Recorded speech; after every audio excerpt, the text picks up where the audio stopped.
Hello, Awifians. Hello, good morning, good afternoon, or good evening to you all. I hope you are well. I hope you're having a fantastic evening, afternoon, or morning, wherever you are. I will be short. I will not be as long as yesterday, but I came here as promised to remind you of the traumas that we as African women are going through and how this is holding us back from becoming financially free, and how this is holding the entire continent from becoming financially independent. My name is Lilian Mole. I am the founder and CEO of the African Women's Economic and Entrepreneurship Forum, the place where we challenge the status quo for economic advancement of African women worldwide, irrespective of where you are. Second day on this difficult subject. Yesterday, we had a heated debate and people gave their opinions, which I'm truly grateful for your support, for all the support that you give here on this platform. Hello! We have Rhoda here, and she gave a brilliant idea which we are working on, and I hope that many of you would join to hold this space for other women. I hope you're well, my dear. I hope you're having a fantastic evening. What could Africa be if we, the women, start talking about what is holding us back? What could Africa be if we, the women, start acknowledging the fact that our cultural handover is no longer adequate for this century? What could Africa be if we start trusting one another, especially we, the women? We go around blaming men. I agree, we have to, because there are evidence that they are bringing the continent down. But what about us, we, the African women? What about us, we, this generation? What about the handover that we are preparing for the next generation? Are we thinking about it? Are we thinking about our responsibility, our response? Are we leading by example? Are we speaking our truth? What are all those those ideas that are in our subconscious minds that we try to hide, or we pretend, oh, our parents did not teach us this, oh, it was never in our household, oh, our parents were different, oh, they taught us good and gave us good ideas. If only 40% of African parents handed over good education, culture, abundant mindset, then Africa will not be poor. If only 40%, I could even go down to 30% with no problem. But we also have to accept that it's all ignorance. We are all learning. We are all work in progress. When you get to a point of knowing, it's your responsibility to share that knowing. When you've gained knowledge, insight, and benefit from an idea, it's your responsibility to pass it on. That's why I'm here each day, since 6 years, screaming like mad. Not only because I care, it's because I have acquired knowledge which wasn't handed over to me. And it is my responsibility to hand over the knowledge to the next generation. If I sit on it, that's called greed, which many of us do already, which the continent does a lot. Because of the poverty mindset, we keep things to ourselves. But let me tell you something. There is no way the knowledge that I share with you today or tomorrow or in the next 10 years make me poorer than I am today or not. It will not make me poorer. It could only make me richer. So as we keep things to ourselves, because that's the way we've always done as Africans, I'm pleading with you to reconsider. Reconsider that if you have knowledge, if you're sitting on knowledge, if you've acquired knowledge, I would like you to share. And the knowledge I want to share with you today is that the trauma that we have undergone or we underwent with our parents is holding us back from becoming financially free. It's holding the entire continent back. It's time to talk about those things because we are all in denial. We are pushing everything under the carpet. You talk to these people. I'm not saying you should accept what never happened in your house. If you had great parents who had an open mind, please teach me. Please teach others. Please come share. So to continue this discussion, today's quote is, money is a tool. Used properly, it makes something beautiful. Used wrongly, it makes a mess. When I saw this quote, I was like, absolutely yes. The mess we live in today is because money is not properly used. The mess in which we live today is because money is not properly used. It is a tool. It does not define you. It exposes you. So whenever we see a mess caused by money, it's because it wasn't properly used. Very often it's used as a weapon because it's not properly used. Because people, for some reason, expect to be rich overnight. Some people are rich but have absolutely no knowledge on how to manage money. Then this is a complete mess. This is why we are where we are today, because money is not properly used. Money is not properly used in our communities. It's time to change this. It's time to make that shift so that we all benefit from the beauty that money can bring, the peace of mind that money can bring. So think about the quote of the day and think of how you are using money. Are you using it to build something beautiful, or are you using it to create a mess? What is your responsibility in this world that we live today, in the Africa that we live today? Are you contributing to a mess, or you're contributing to something beautiful? I sincerely hope that with all my mistakes, that I'm correcting them as I go along to build a beautiful Africa with money. Because Africa deserves it. You and I, we deserve it. We deserve it. We've been through a lot, and it's time to change this. But before we change this, we have to ask ourselves the right question. Where have we been? Where were we before? Who taught us what? Who taught us what, when, and how? Did it serve us? Is it serving us? Should we change? Nothing lasts forever. Not even an education. You have to tweak it. You have to change. You have to diversify. So who taught us what? Where, when, and how? Money answers all things. Absolutely. Absolutely. If used wisely. Absolutely. So we have to go back to where we've been, with whom we've been, and see what it's hiding. It's unconsciously following us. What have we carried on, consciously and unconsciously?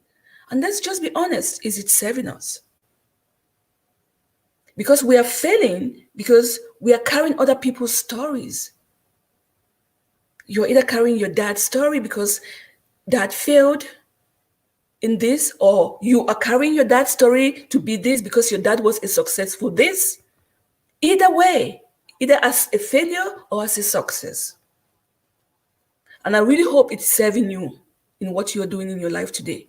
And I hope you're using it in a positive way to construct, to build a better future, because you are going to be the mirror that other people will be looking at down the road. You are going to be that mirror that people will be looking at, just like we are now looking at what was given to us by our parents. I want to just use these few minutes to remind us that because of what was handed over to us, very often it wasn't a positive thing.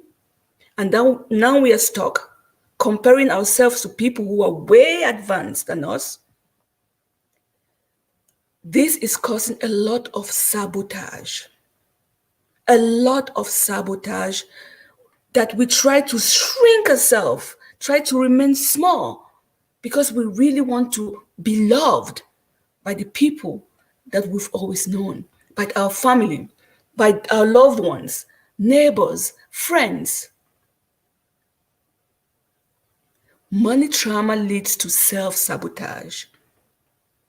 It does lead to self sabotage in so many ways. In the way we love, the way we do business, the way we carry ourselves, the way we sell ourselves, the way we put ourselves out there, and the way we raise our children. Think of it.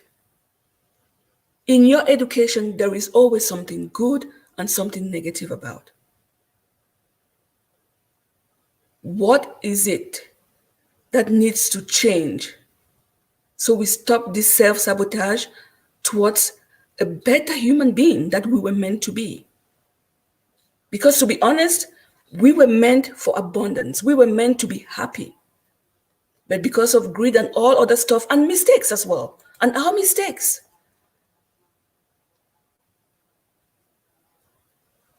I really invite you to go deep down, think of your life. Sit down with yourself and have this honest conversation. Why are you where you are right now, and what is it that's holding you back? Something from the past can help you to move forward, or something from the past can hold you from moving forward. Either way, money is energy. You either attract it with an abundant mindset, and you're using it well, or you restrict exactly. This is absolutely true, and that's why we in Africa, we are lacking behind. Poverty mindset. Absolutely. Absolutely. So how can we change this? How can we change this? By surrounding ourselves with people who've made that change, who've had the courage to say, this happened, it doesn't serve me anymore. We are not using this as a tool of conflict or for conflict. No. It's your personal growth. It's your responsibility to work on yourself. If you don't want to sit where you are, gossiping about people, being jealous about other people, or pointing fingers at other people's children, then you need to have this conversation with yourself. It is your life and no one else's. If you're comfortable where you are, then good and fine. If you want to move to the next level, you still have to have this conversation with yourself. It's your responsibility. We, as a community, we should start taking responsibility for our individual lives. Africa, the way it is with the community that we have, it prevents us from thinking as an individual. And please don't get me wrong, thinking this is a European way of thinking. People are being selfish. It's nothing to do with selfishness. But we hide behind other people so that we don't have to make the difficult decisions. We don't have to have that difficult conversation with ourselves or with one particular person. Then we hide in the name of community. And that's what's keeping us where we are right now, until we start thinking for ourselves. Again, not to be selfish, but to have that hard conversation and say, I made this mistake. I want to move from here to here. I want to correct these mistakes. If we don't have that hard, difficult conversation, if we do not surround ourselves with people who've had a conversation, if we do not surround ourselves with people who can hold the space for us, then we should stop blaming other people that they came to our continent and they took this, they took that. Yes, they did. Who gave it to them? Then we should stop complaining that the men are not treating us right. Who is giving the men the priority? We need to have that conversation with ourselves. We will keep sabotaging ourselves if that conversation does not happen. And this is going to take time. Coming out of a trauma takes time. Long, long time. 10, 5, 10, 15 years, depending on where you've been and how you were treated. So this attitude of us Africans wanting it fast, it's not going to help us. It's not going to help us. It takes time. That's why we need to have this conversation. We need to start this conversation because this is a conversation that we do not want our children to be bitter about. If we can start this conversation now, they will have other stuff to be worried about. I'm counting on you. I am really counting on you all. Very true. Watching from Kenya. Thank you so much. I really appreciate. Jane, thank you so much. Tell us, what is the situation for you with money trauma? Do you feel you have the mindset of creating wealth without being scared or without shrinking?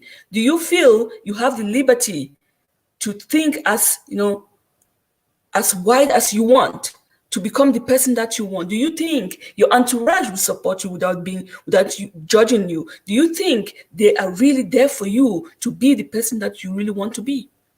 To become the financially free woman that you want to be? I would really love to know. Because the answer is different for everybody. But when you dig deep, then you say, but this is the same like this. This is the same like this. I have started the journey. I have started the conversation. I am surrounding myself with people who are out of there. I had a beautiful conversation with somebody who is out of this money trauma thing. And I told her what happened with somebody. And she said, oh, what a pity. Did this person not know that they will one day retire? And why didn't they plan for it instead of making you be responsible for their entire life? And I was like, ooh, I did not even think of it. But you really need to surround yourself with the people who have gone through this, because that speeds up your healing. It really speeds it up because you just need to drop one word, one sentence, and you're like, oh, this has opened completely a different sphere for me. Be mindful of your network.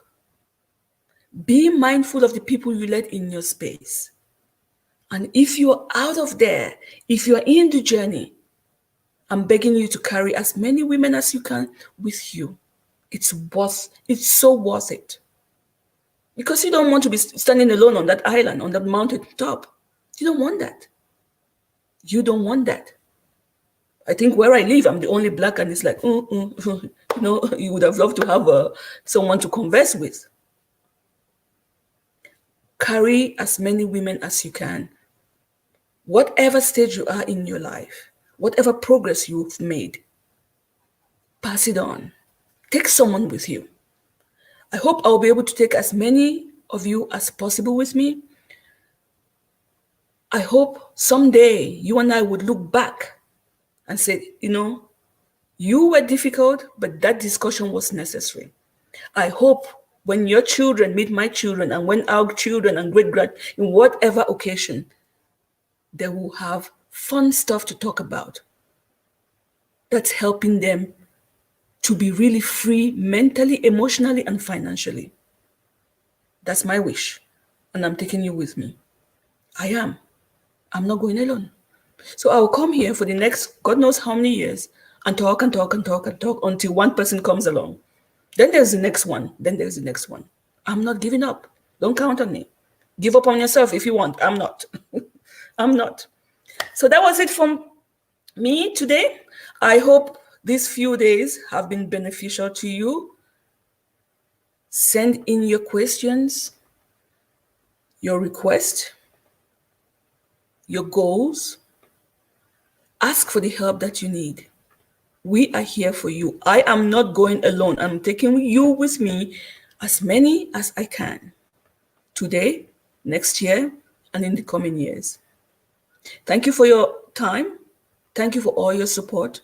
Those of you who have been supportive of this particular subject, we are putting something in place. Rhoda, I'm grateful for the idea that you sent yesterday.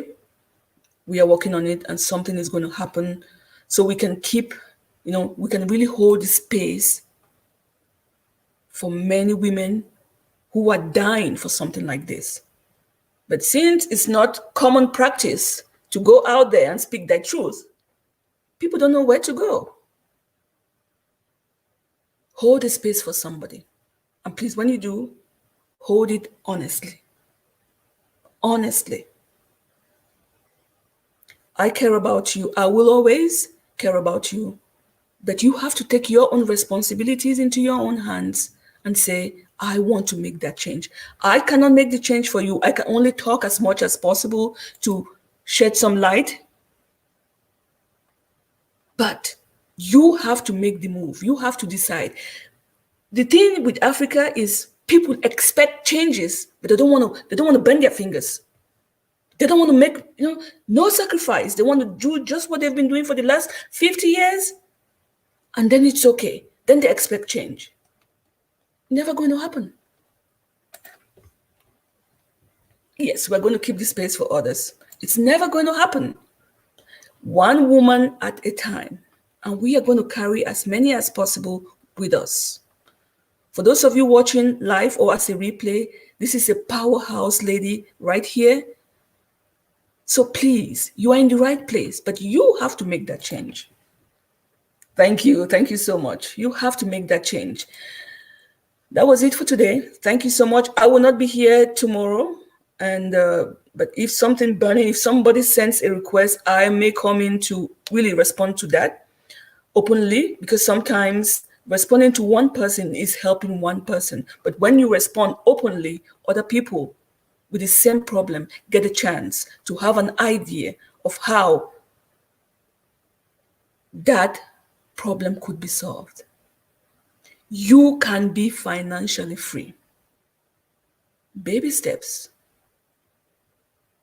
Baby steps. Each year, make a decision. Africa is full of cash and we keep begging all the time. It's amazing.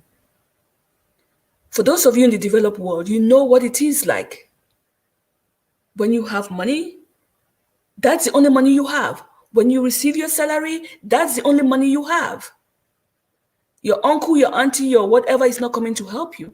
In Africa, everybody can help you. In the developed world, you really need good connection, good people, good family to help you. In Africa, it's common that you will be fed by somebody else. You can go visit, you will have water to drink or food to eat. In Cameroon, that's what it is. You are sure to have food and drink. So people are comfortable and no one is making the move because it's so difficult. Yes, change is hard. The shift is hard, but you're not staying where you are coming along. Exactly. Bountiful harvest with clean hands. That's a good one. That's a good one. Exactly. But nothing good happens, it doesn't happen that way. So yeah, we've got to make the decision. Do we want to change or do we want to stay the way we are? That choice is yours. I am not staying the way I am. From where I was to where I am now, it's a huge leap. And there are many more to come. I am moving from here to something even bigger. You want to stay there? That's fine. But I know I'm going to take many people with me. End of story. That's my wish. And I hope that you wish the same for yourself and for those around you. Thank you so much. Thank you, Rhoda. It was a pleasure catching you live. Thank you for the great idea yesterday. We will do as by communication. And yes, we're going to have something on a monthly basis to keep this space for women that really need it. Thank you so much. Take care. Have a great evening, Rhoda. And thank you for all those of you who will be watching as a replay. Send in your questions and I'll do my possible best to answer either privately or as a Facebook Live. Take care. Bye bye.